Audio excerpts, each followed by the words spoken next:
छुट्टी रहेगी। 20 और 21 मार्च को बजट पर चर्चा होगी और शायद वित्त मंत्री जी उस बजट पर जो जवाब देंगे। 22 तारीख को विधायी कामकाज जो है रहेगा और 22 मार्च को विधानसभा का ये सत्र जो है उसको अर्जन किया जाएगा। ये इस विधानसभा के बजट सत्र का जो मैंने आपको बताया कि बजट सत्र का कार्यक्रम रहेगा और इसके पश्चात मैं आपकी जानकारी के लिए जो अभी तक लेटेस्ट हमारे पास कुल प्रश्न 51 सदस्यों ने 328 कुल प्रश्न दिए हैं जो तारांकित हैं। अतारांकित जो हैं 20 सदस्यों ने 184 जो प्रश्न हैं वो भेजे। अभी तक जो ध्यानाकर्षण सूचनाएं हैं वो कुल 30 प्राप्त हुई। 2 adjournment motion, 2 non official resolution और 2 short duration discussion, 1 private member bill और 1 बिल सरकार की तरफ से। ये अभी तक का जो कामकाज इस सत्र के अंदर रहने वाला है, इसकी जानकारी जो मिली है मैंने आपको दी। और इसके अलावा कोई आपके मन में कोई प्रश्न हो तो आप पूछ सकते हैं। 22 तारीख शाम को सभी हाँ, 22 तारीख शाम को जो बजट के ऊपर गवर्नर एड्रेस के ऊपर जो 22 फरवरी को है और 21 मार्च को जो बजट के ऊपर जवाब देंगे। 18 और 19 मार्च की छुट्टी है। 17 मार्च को दोबारा शुरू होने वाला है। 20-21 मार्च को बजट पर चर्चा होगी। 20 और 21 को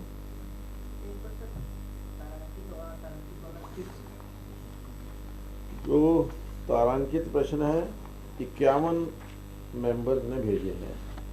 कुल 328 प्रश्न हैं और जो अतारांकित 20 सदस्यों ने भेजे हैं। 184 जो कुल प्रश्न हैं वो अभी तक प्राप्त हुए।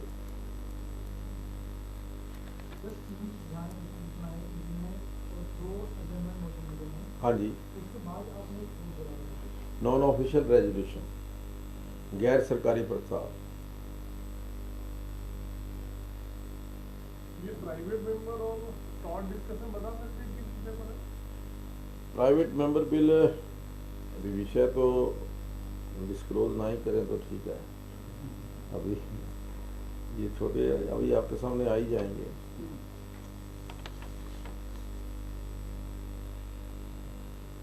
और कुछ आपने इस बजट सत्र के बारे में कोई जानकारी लेनी हो और इससे पहले आज सुबह 12 बजे हमारी सिक्योरिटी की जो बैठक है इस विधानसभा सत्र की दृष्टि से उसकी भी हमने बैठक की थी।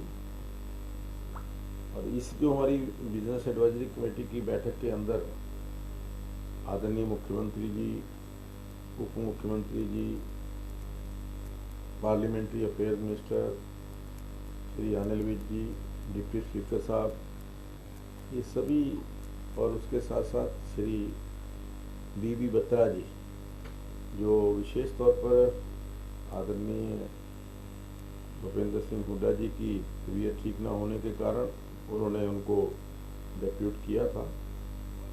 इन सब ने इस बैठक के अंदर भाग लिया है और जो सुबह की बैठक थी उसके अंदर सभी जो जो हरियाणा पुलिस के डीजीपी, एडीजीपी, होम सेक्रेटरी और अन्य सभी अधिकारी जो हरियाणा पुलिस के थे, पंजाब पुलिस के डीआईजी सिक्योरिटी और अन्य अधिकारीगण उसमें शामिल थे। और इसके अलावा चंडीगढ़ यूनियन टेरिटरी के जो एसएसपी और अन्य अधिकारी इसमें मौजूद थे। और मैं समझता हूँ कि उसके अंदर हमने जो ये सत्र चलने वाला है, सत्र रहने वाला है, उसमें जो सिक्योरिटी को लेकर हमने चर्चा की है, और ताकि सिक्योरिटी चाक चौबंद रहे और उसके कोई सिक्योरिटी लैप्स ना हो। इसके अलावा हमने विशेष तौर पर पत्रकार साथियों के लिए विशेष स्थान 2 तय किए हैं। एक विधानसभा के अंदर, जहां नीचे रैंप से नीचे उतरते हैं, कैंटीन के सामने, जहां पहले भी लगता है। और दूसरा विधानसभा के बाहर जो दूसरी पार्किंग है, उस पार्किंग के अंदर भी पत्रकार साथियों के लिए बैठने की व्यवस्था होगी।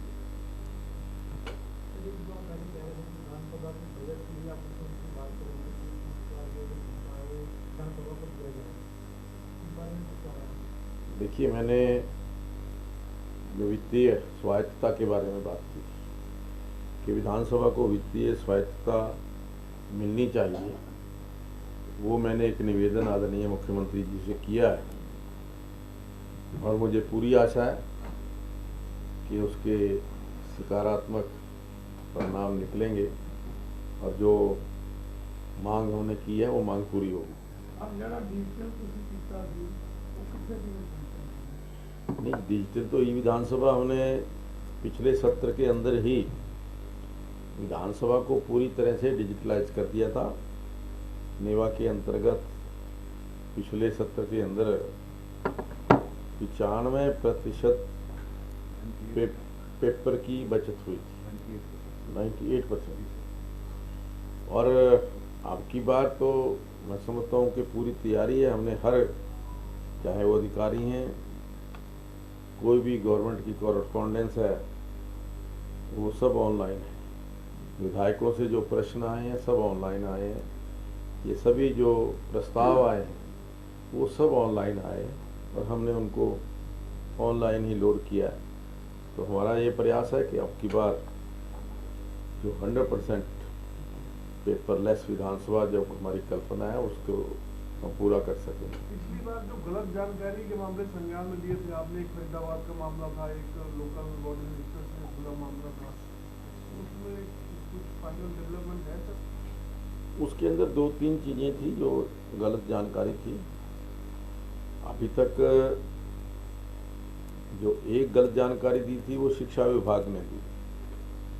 उसके अंदर 4 कर्मचारियों के ऊपर, अधिकारियों के ऊपर कार्रवाई हुई थी। 2 सस्पेंड हुए थे और 2 को चार्जशीट किया गया।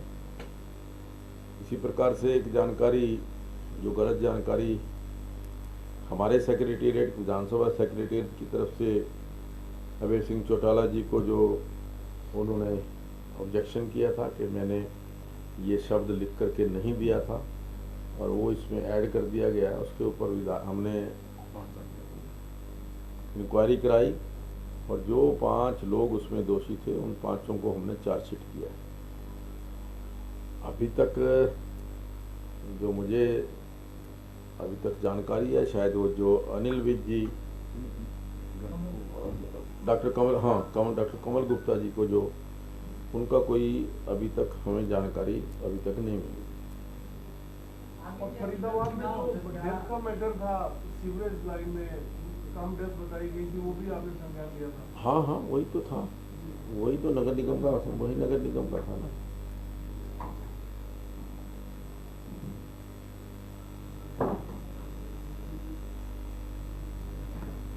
ठीक है जी, आपका सबका धन्यवाद। चाय लेके बोलो। सभी का बहुत बहुत धन्यवाद जी। आज प्रेस मीट वगैरह की मीटिंग होगी है, हाँ तो आगे पत्रकार वाले मिलते हैं। चलो कोई नहीं। 6 लोग गए।